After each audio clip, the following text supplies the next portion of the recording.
जीत कर सकते हैं? दोनों चीजें एक साथ कैसे हो सकती हैं? जी, पाकिस्तान तहरीक इंसाफ जो है वो डिजिटल मीडिया की किंग है, ये कोई माने या ना माने। पाकिस्तान के अंदर बाकी पॉलिटिकल पार्टीज पीटीआई के साथ इस डिजिटल मीडिया के ऊपर कंपीट करने की भी पोजीशन में नहीं है।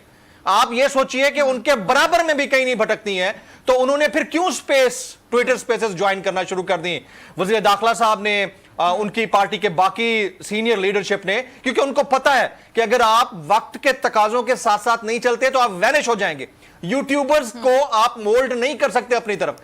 जितना बड़ा डिजिटल मीडिया क्राउड पीटीआई ने इकट्ठा किया हुआ है यूट्यूब के ऊपर, जितना बड़ा डिजिटल मीडिया क्राउड पीटीआई ने ट्विटर के ऊपर इकट्ठा किया हुआ है, फेसबुक और इंस्टाग्राम के, इवन टिकटॉक के ऊपर इकट्ठा किया हुआ है, आप उनके बराबर भी नहीं भटक सकते। फिर क्या करेंगे? फिर $2000 दे देंगे, $500 दे देंगे कि किसी तरह तारीफें कर दी जाए। तो इस तरह से दिलों पर हुकूमतें नहीं हुआ करती। आप जितने मर्जी दिलों पर हुकूमतें करने के लिए पैसे चला लें, वो नहीं हो सकता। तो ये रियलाइज करने की जरूरत है फिजा।